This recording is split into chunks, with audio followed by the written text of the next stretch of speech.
Salut la famille, aujourd'hui on va se plonger dans la conception graphique d'une facture autocopiante. Allons-y. On est sur mon ordinateur et on utilise Illustrator, le logiciel idéal pour créer des factures si vous êtes graphiste orienté impression.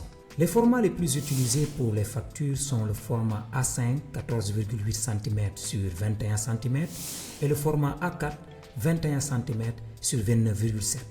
Pour notre exemple, on va utiliser le format A5. On va travailler en centimètres. Ici, on met 14,8 cm et là, 21 cm. Pour l'orientation, on peut choisir entre portrait, la reliure sera en haut, ou paysage, la reliure sera à gauche, selon les préférences du client et le nombre de lignes souhaitées sur la facture. On travaille toujours en CMJN, cyan, magenta, jaune, noir, le mode utilisé pour l'impression. La résolution doit rester à 300 dpi. Ensuite, on clique sur Créer. Notre document est maintenant créé avec les dimensions souhaitées. La prochaine étape est de créer la zone de reliure que je place en haut. Pour cela, je crée un carré de 1,5 cm que je positionne dans le coin du document.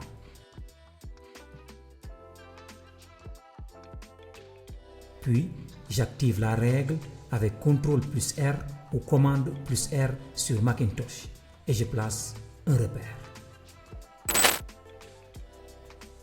Je vais en profiter pour créer une marge qui me permettra de travailler en toute sécurité sans risque de voir mes textes et mon logo déborder vers le bord du document. Je clique sur l'outil rectangle et je fais un seul clic sur le document, ce qui fait apparaître une fenêtre. Sur celle-ci, je reprends les mêmes dimensions que notre document, c'est-à-dire 14,8 sur 21 cm. Je vais créer une marge de 10 mm. Pour cela, je convertis en centimètres, ce qui me donne 1 cm. Je vais soustraire cela des dimensions du document. Pour le 14,8, je mets le signe moins, suivi de 1 pour obtenir 13,8. Et je fais de même pour les 21 cm. Puis je clique sur OK. Un rectangle est alors créé. Je vais placer ce rectangle sur le document en utilisant l'outil alignement, en positionnant d'abord l'alignement sur le plan de travail, puis en alignant horizontalement et verticalement, et bien positionné. Maintenant, je vais créer un repère pour notre marge en faisant un clic droit et en sélectionnant Créer un repère. Le tour est joué. Maintenant, on peut attaquer la conception graphique de la facture en créant d'abord l'entête. J'ai déjà préparé le contenu de celle-ci, comme vous le voyez sur une page Microsoft Word. Nous créons une facture autocopiante en monochrome, c'est-à-dire imprimée en une seule couleur. Ça peut être en bleu ou en noir, ou bien même en rouge. Donc, la première chose à faire, c'est de convertir en noir et blanc le logo qu'on vient de voir. Pour ça, on se rend sur Photoshop. On crée un document, qu'importe la taille, mais en CMJN. On colle le logo. Si on a une version JPEG, PNG de celui-ci, on peut l'ouvrir directement sur Photoshop. Après avoir collé le logo, on va sur Image, Mode, Niveau de grille. Et on aplatit l'image. On a le logo en niveau de grille. On va augmenter un peu les noirs. On va le faire avec le panneau calque, avec le calque de remplissage ou de réglage. On clique sur le calque de remplissage ou de réglage. Ensuite, on va sur courbe. On fait monter la courbe. Et là, on remarque que les noirs sont beaucoup plus foncés. Maintenant, on va rogner l'image.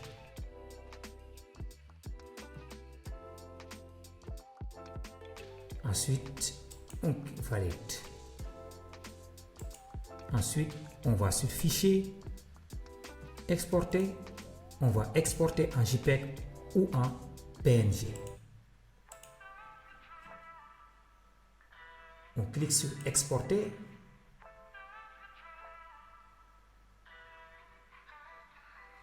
On l'enregistre quelque part. J'avais déjà enregistré un logo.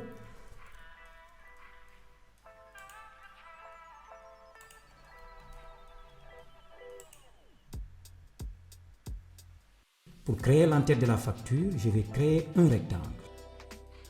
Ensuite, je vais cliquer sur l'outil Sélection directe, qui est la flèche blanche. Puis, je clique sur le coin supérieur droit du rectangle. J'utilise la flèche gauche du clavier de mon ordinateur pour déformer le rectangle en amenant le point vers la gauche comme sur l'écran. Ensuite, je clique sur le coin supérieur gauche, j'appuie sur Shift, je clique sur le coin inférieur gauche pour sélectionner la partie gauche du rectangle. Puis, je crée un arrondi en tirant vers la droite sur l'un des points qui s'est affiché. Je vais maintenant importer le logo. Fichier, importer, et le logo est placé dans le rectangle. Je l'incorpore avant de continuer. Je vais sur le fichier Word pour copier le nom de l'école. Je le colle et je change la police en centurie gothique. Et je fais descendre la deuxième partie. Je positionne le tout et je trace un trait au niveau de la première partie.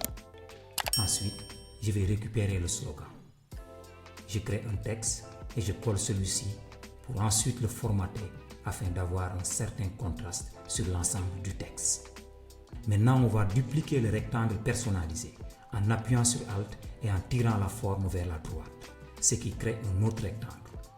Le tourner pour ensuite le diminuer par la gauche en sélectionnant les points supérieurs et inférieurs et en décalant le tout vers la droite.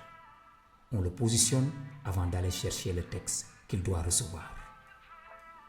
On copie les informations de contact, on crée un texte et on colle le tout avant d'enlever le texte qu'on doit remplacer par des icônes. On prend 3 icônes, adresse, téléphone et email. Il reste celle de Facebook qu'on va aller chercher plus tard sur freepik.com. Mais en attendant, on va mettre tout ça en place.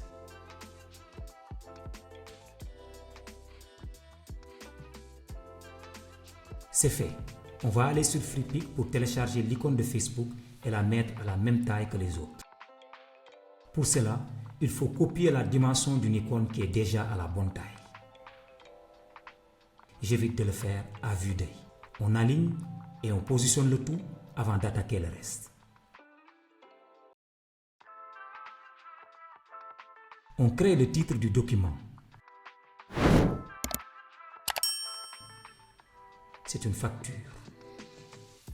On va le mettre en blanc. On le positionne. À ce stade de la conception, on ne va pas se soucier des numéros de facture.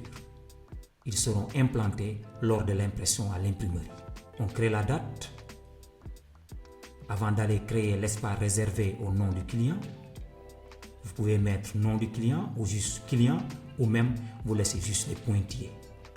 On peut même ajouter le téléphone. Cela nous permet de collecter également les contacts de nos clients. Maintenant, on va créer le tableau. On va sur l'outil trait, ensuite l'outil gris rectangulaire. Quand on fait un clic sur le document, une fenêtre s'affiche. Il y a des réglages à faire.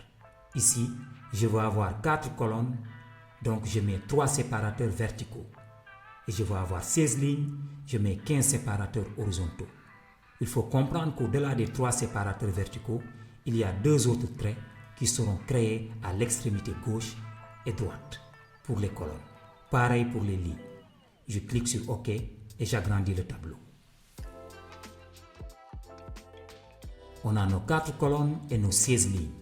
On ajuste tout ça sur la facture. On met à jour la taille des colonnes. On crée le texte des rubriques.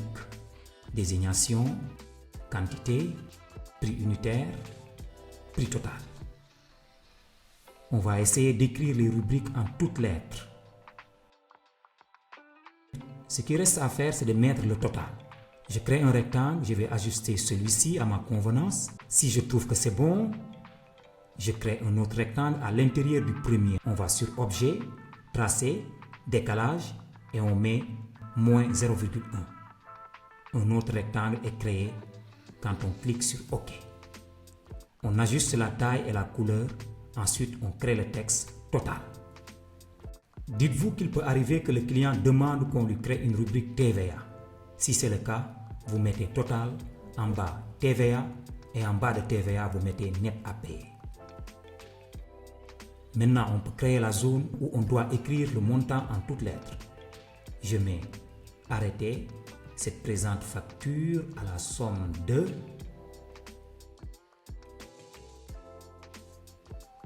La facture est quasi prête. Il nous reste à la dupliquer sur une page A4. Mais avant cela, il faut un peu l'ajuster, surtout au niveau supérieur. Là, je vais laisser un peu plus d'espace parce qu'à ce niveau, on va effectuer une perforation pour que la facture puisse se détacher.